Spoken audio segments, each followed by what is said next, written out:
পদার্থের বৈশিষ্ট্য এবং এর বাহ্যিক প্রভাব। এখন এটা হচ্ছে ক্লাস 6 এর বিজ্ঞান ষষ্ঠ শ্রেণী অনুসন্ধানী পাঠ বইয়ের একটি অধ্যায় এবং এটি অনেক ক্রুশিয়াল বা গুরুত্বপূর্ণ অধ্যায়। এই অধ্যায়ের বা অভিজ্ঞতার নাম হচ্ছে 8 এবং আমরা এই পদার্থই হচ্ছে মূল বিষয় এবং তার প্রভাবগুলো, রাসায়নিক বিক্রিয়া, তারপর অন্যান্য যে বিক্রিয়াগুলো আছে সেগুলো নিয়ে আমরা আলোচনা করব। তো এক্ষেত্রে আমরা আজকে কি নিয়ে পড়ব? পদার্থের বিভিন্ন বৈশিষ্ট্যের উপর ভিত্তি করে আমি বাকিগুলো বলবো না, কারণ বললে মজাটা হারিয়ে যাবে। আমি যতগুলো বলবো ততগুলোই অনেক মজার হবে আশা করি। এখন আমি লিখব পদার্থ। আমি পদার্থ বাহ্যিক প্রভাব কেন লিখছি না, কারণ এই পদার্থটা আমরা A to Z আলোচনা করব, তো এটা এটার সাথে যায় না আর কি। এখন পদার্থ আছে। এখন পদার্থ আসলে কি? ধরা যাক এটা একটা কলম, এই যে একটা কলম, অথবা পেন্সিল ধরে নিতে পারো, আমি কলমটাই আঁকলাম। এই যে এটা হচ্ছে একটা কলম, তারপর ধরা যাক এটা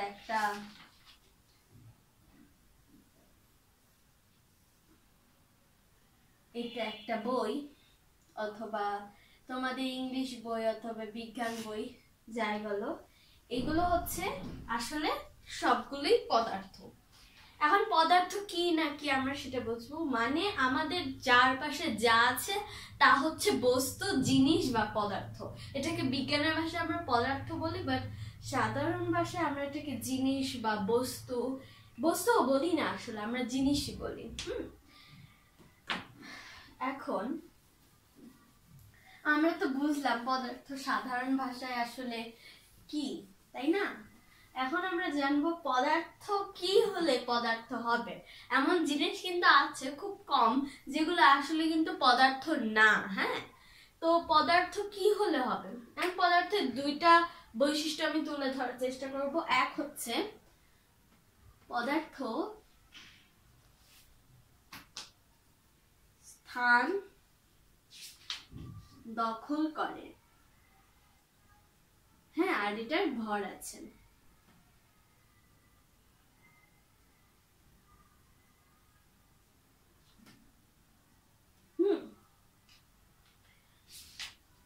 এখন এটা একটা বস্তু বা পদার্থ, কারণ এটা হচ্ছে, আমি যদি এটা একটা খাতার উপর রেখে দিই, এই জায়গাটুকু কিন্তু কেউ বসতে পারবে না, হ্যাঁ, সেই বসে থাকবে এই জায়গায়। তাকে উঠিয়ে তারপর আরেকটা বই দিতে হবে এখানে। একইভাবে পদার্থ স্থান দখল করে এবং এর ভর আছে। এই কিন্তু আমরা ভর অনুভব করতে পারছি না, কারণ এর চেয়ে আমার ভর আসলে এটা বেশি। এখন আমি যদি ভর বলি, এটা হচ্ছে অনেক কম ভর, তবুও কিন্তু এই দুইটা স্থানই পূরণ করছে কি কলম, আমার এই কলমটা বা মার্কার বলতে পারো। এখন পদার্থের তিনটি অবস্থা আছে। পদার্থের তিনটা অবস্থা আছে, আমরা সবাই জানি, এটা আমাকে বলতে হবে না, তবুও লিখলাম। কঠিন, তরল বা গ্যাস বা গ্যাসীয়। হ্যাঁ, কঠিন, তরল, গ্যাস। এখন কঠিন, তরল, গ্যাস, ধরা যাক কঠিন একটা বরফ, তরল একটা পানি, আর গ্যাস হচ্ছে জলীয় বাষ্প। এখন সবাই বলতে পারে এটা কি সবগুলোর এই পদার্থের নিয়ম ফলো করে? হ্যাঁ, কঠিন বস্তু জায়গা দখল করে, ভালো আছে, বুঝলাম। এখন তরল জায়গা দখল করে, আবার ভরও আছে, বুঝলাম। কিন্তু এটার কি ভর আছে? এটা স্থান দখল করে আবার ভর আছে, মানে এটা কি? হ্যাঁ, এটা স্থান দখল করে। যেমন আমাদের অক্সিজেন, এটা কিন্তু একটা গ্যাসীয় পদার্থ। এখন এটা কিন্তু আমাদের আশেপাশে আমি দেখতে পাচ্ছি, অক্সিজেন ছাড়া এতক্ষণ আমি কথাই বলতে পারতাম না। যদি এইটা গ্যাস হতো আর এটার ভর আছে, ধরা যাক সব বায়ু এক জায়গায় আসলো, এক জায়গায় এসে, এমনকি আমাদের পৃথিবীটাই কিন্তু বায়ুচাপ দিয়ে গঠিত, আমরা সেটা সাধারণত অনুভব করতে পারি না, তবে কিন্তু বাতাসেরও ভর আছে। হ্যাঁ, এই তিনটাই হচ্ছে পদার্থের নিয়ম ফলো করে। হ্যাঁ, তার আমি রিডিংটা করে তোমাদের বোঝানোর চেষ্টা করব এবং আমি একাই বুঝবো। মূলত এই ভিডিওটা করা আমার নিজেদের বোঝানো, কিন্তু ভাবছি তোমাদেরকে বোঝাবো। এখন আছে পদার্থের তিনটি অবস্থা ছাড়াও আরো কিছু বৈশিষ্ট্য আছে। আমরা কিন্তু এটা 2-3 পড়ে এসেছি, কারণ ক্লাস 6-এ আমাদের একটু অ্যাডভান্স পড়তে হবে, যেমন ঘনত্ব, দ্রাব্যতা, দৃঢ়তা, নমনীয়তা, তাপ ও বিদ্যুৎ, পরিবাহিতা, চৌম্বকত্ব ইত্যাদি। এখন আমরা জানবো ঘনত্ব। এখন ঘনত্বটা আসলে কি? ঘনত্ব মানে ঘন, মানে একটা বস্তু কতটুকু ঘন সেটা বোঝায় আর কি। এর মধ্যে কঠিন বস্তুর ঘনত্ব হচ্ছে সবচেয়ে বেশি। মানে তুমি যদি এটার পার্টিকেল গুলো দেখো, অণুগুলো দেখো, তাহলে দেখবে এরকম করে সাজানো। আবার তরল বস্তুটা একটু কম, একটু করে কম। কিন্তু গ্যাসীয় বস্তু এই যেখানে একটা, এখানে একটা, এখানে একটা, এখানে একটা, এরকম ছড়িয়ে ছিটিয়ে আছে। অর্থাৎ এই পার্টিকেল গুলো যতটা জোরালো এবং শক্ত বা একতাই বলভাবে থাকবে, ততই কিন্তু বস্তুটা কঠিন হবে, ততই কিন্তু তার ঘনত্ব বাড়বে। এখন ধরো এটা হচ্ছে বিশাল সাগর। সাগর রাখতে পারি না, তবুও একে দেখালাম। অথবা বিশাল সাগর, আটলান্টিক মহাসাগর, প্যাসিফিক ওশান, ডার্ক সি, যাই বলো, ডেভিড সি। এখন এখানে ধরো একটা আঁকলাম, এটার মধ্যে নৌকা কিভাবে ভেসে থাকে বলো তো? নৌকা কিন্তু আসলেই অনেক অনেক অনেক অনেক ভারী। আমরা কি কাঠ ধরে দেখেছি? এটা একদমই ভারী না। দেখা যাচ্ছে এটা ভারী, আবার নৌকাও একটু ভারী আছে, কিন্তু তুমি ধরলে দেখবে সেটা একদমই ভারী না। কাঠ এত বিশাল বড় একটা জিনিস, অথচ এটা ভারী না কেন? কাঠের ঘনত্ব আসলে কম। কাঠের ঘনত্ব কম হওয়ায় পানির ঘনত্ব বেশি হচ্ছে, তাই কাঠের ভাষা ডোবার মধ্যে তুলনা হচ্ছে সাধারণত তার পার্টিকেল বা তার ভাষা ডোবার উপর ঘনত্বের উপর নির্ভর করে। কখনো ভার হিসেবে তুমি ভাষা ডোবার ধাঁধাটা মিলাতে যেও না, না হলে কিন্তু তুমি অনেক বিপদে পড়বে। তো আমরা জানলাম ঘনত্বটা, কিন্তু ঘনত্বটা তোমরা যখন পরীক্ষার খাতায় লিখবে তখন কেমন করে লিখবে? এটা তোমাদের বইতে দেওয়া আছে। একক আয়তনে বস্তুর ভরকে ঘনত্ব বলা হয়। এখন একক আয়তনে বস্তুর ভরটা আসলে কি? ধর যে এটা একটা পাথর, এটা একটা পাথর, এরকম প্লেন পাথর সচরাচর পাওয়া যায় না। এখন এই পাথরটা আমি আঁকলাম, একে ধরা যাক এই যে এখানে একটু ভর আছে, এখানে একটু ভর আছে, এরকম করে 6টা ভাগ করে ফেললাম। এখন 6টা ভাগ করে এখানে কতটুকু ভর আছে তা কিন্তু সমান সব জায়গায় ভর আছে। অতএব এটাই যতটুকু ভর আছে ততটুকু দিয়ে কিন্তু 6টা ঘর মাল্টিপ্লাই করে দিলেই কিন্তু পুরো বস্তুর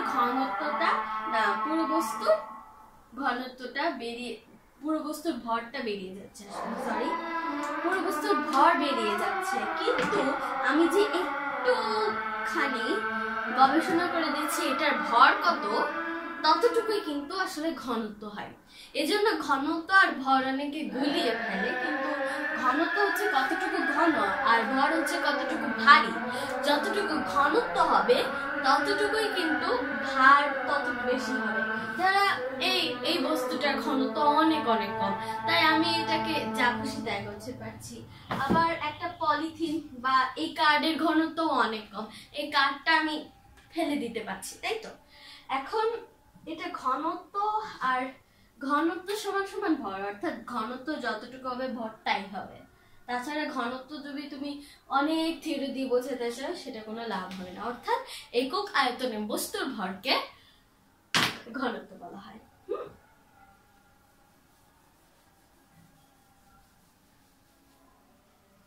এখন আমরা পড়ি, এই যে দেওয়া আছে ঘনত্ব বস্তুর একটি গুরুত্বপূর্ণ বৈশিষ্ট্য হচ্ছে, তোমরা নিশ্চয়ই লক্ষ্য করেছো বিভিন্ন পদার্থের ঘনত্ব বিভিন্ন রকম, কোনোটি বেশি কোনোটি কম। যেমন লোহা, তামা, পিতল এরকম ধাতব পদার্থের ঘনত্ব বেশি।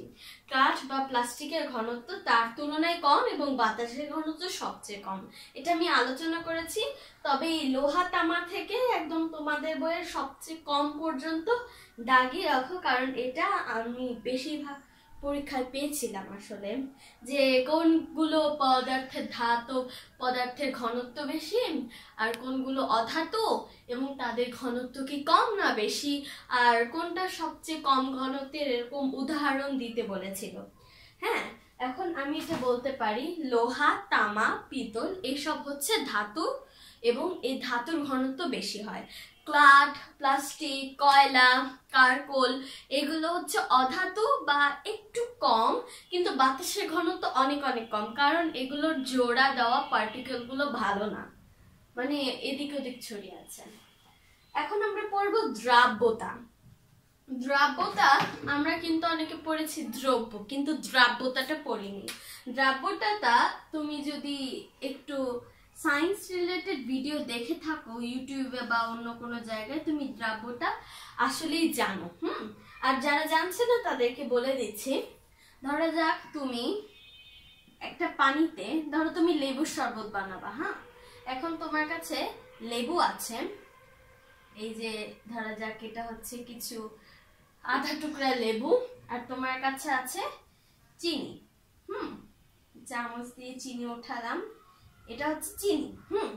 এখন তুমি নিবে, ধরো 3 চামচ চিনি নেবে, 3 চামচ চিনি ঢাললে, এটাকে ভালোভাবে মিশালে মিশালে মিশালে আবার তুমি লেমন যে লেবুর রসটা সেটা মিশালে মিশালে মিশাতে থাকলে, তারপর বরফ ঢাললে, সেটা কিন্তু একটা সুন্দর লেবুর শরবতে পরিণত হলো। এটা কি একজনের সাথে একজন মিশেছে? মিশে থাকলে এটা হচ্ছে দ্রাব্যতা। এই মিশাটাই হচ্ছে দ্রাব্যতা। এখন তুমি যদি ভাবো আমি পানির সঙ্গে তেল মিশাবো, কোনো দিন মিশবে না। সারা জীবন যদি তুমি তেল দিতেই থাকো, তেল মিশবেই না। এটাকে বলে মানে দ্রাব্যতার নিয়ম ভঙ্গ করছে আর কি। এরকম অনেক পদার্থ আমি দেখতে পারি তেল, যেমন তুমি হরলিক্সের সাথে যদি তুমি দুধ বা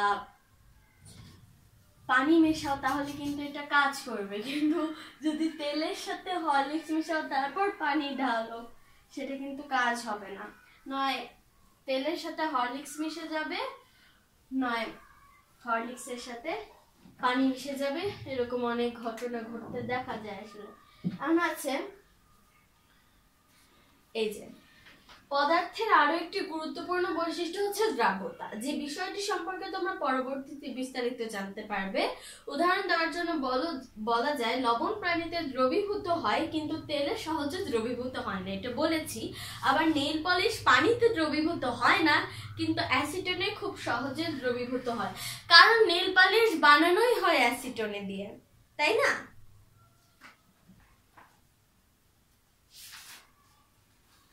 এখন আছে দৃঢ়তা ও নমনীয়তা। বুঝতে পারছো দৃঢ়তা আর নমনীয়তা মানে কি? একটা ভাঙতে কঠিন আর একটা ভাঙতে সহজ। আরেকটু বিস্তারিত বলি, দৃঢ়তা হচ্ছে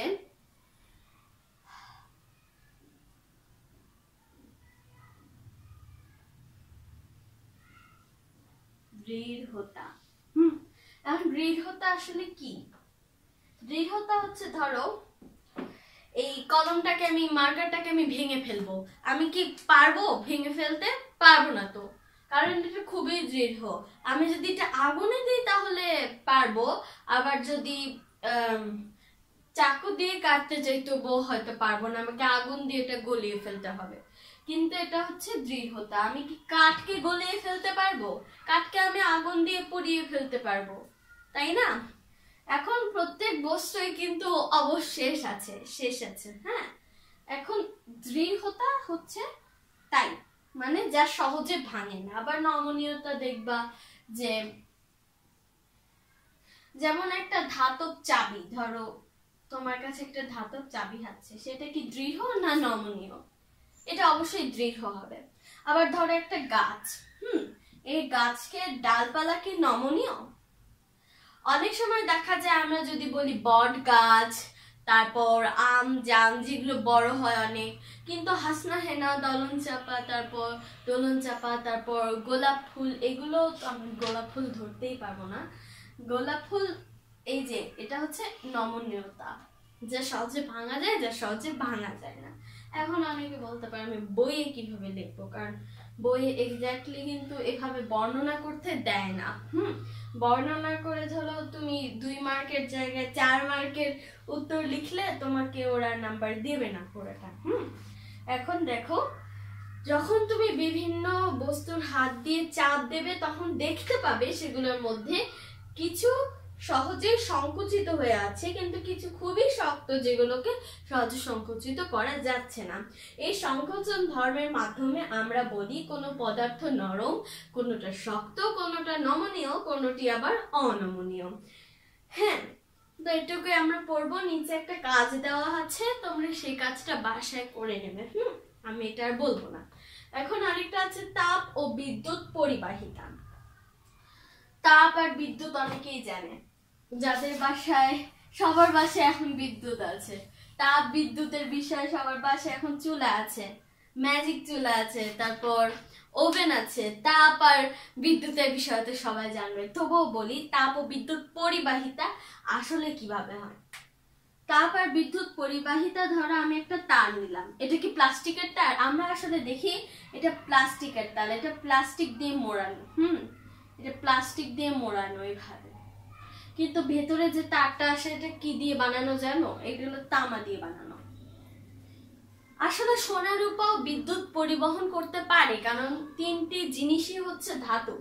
ধাতুরাই শুধুমাত্র তাপ আর বিদ্যুৎ পরিবহন করতে পারে। এখন সোনা রূপার দাম বেশি, সেজন্য আমরা তামা ব্যবহার করি ভেতরে। আসলে কখনো তার প্লাস্টিক দিয়ে বানানো না। প্লাস্টিক দিয়ে বানানো হলে আমরা জীবনে কখনোই বিদ্যুৎ পরিবহন করতে পারতাম না বা তাপ পরিবহন করতে পারতাম না। এজন্য দেখবে যে বেশিরভাগ হাঁড়ি পাতিল তোমার মা যেগুলো দিয়ে রান্না করে সেগুলোর বেশিরভাগ হাঁড়ি পাতিল কিন্তু ধাতু হয়। ধাতুর হাঁড়ি পাতিল বেশিরভাগ দিয়ে কিন্তু সে রান্না করে, কারণ রান্নাটা দ্রুত হয়। আবার যখন দেখবা যে মাটি দিয়ে রান্না করছে খুব সময় লাগে, রান্না হলেও কিন্তু খুব সময় লাগে। এজন্য ধাতুটা বেরিয়েছিল যাতে মানুষরা খুব সহজেই রান্না করে তাড়াতাড়ি খুব ভালোভাবে খেতে পারে, তাই না? এখন আমি ভিডিওটা একটু পজ করব, কারণ আমার কনভারসেশন করতে হবে। হ্যাঁ, তো আমার মনে হচ্ছে যে ভিডিওটা অনেক বেশি বড় হয়ে যাবে যদি আমি এই পদার্থ নিয়ে আলোচনা করতে থাকি। আসলে যদি আমি পদার্থ নিয়ে আলোচনা করি এবং তোমরা যদি চাও তাহলে লাইক করবে, সাবস্ক্রাইব করবে আর কমেন্ট করে আমাদের পাশে থাকবে যদি আরেকটা ভিডিও চাও। কারণ এই পদার্থের বিষয় দেখে আমার মনে হচ্ছে তোমরা এটুকুই বুঝতে থাকো সারাদিন, তারপরে আমি অন্য কোনো দিন আরেকটা ভিডিও নিয়ে আসবো এই পদার্থ এবং বাহ্যিক প্রভাব নিয়ে তোমাদের ক্লাস 6 এর বিজ্ঞানী অনুসন্ধান পাঠ বইতে। সে পর্যন্ত অন্য পর্বের জন্য অপেক্ষা করবে।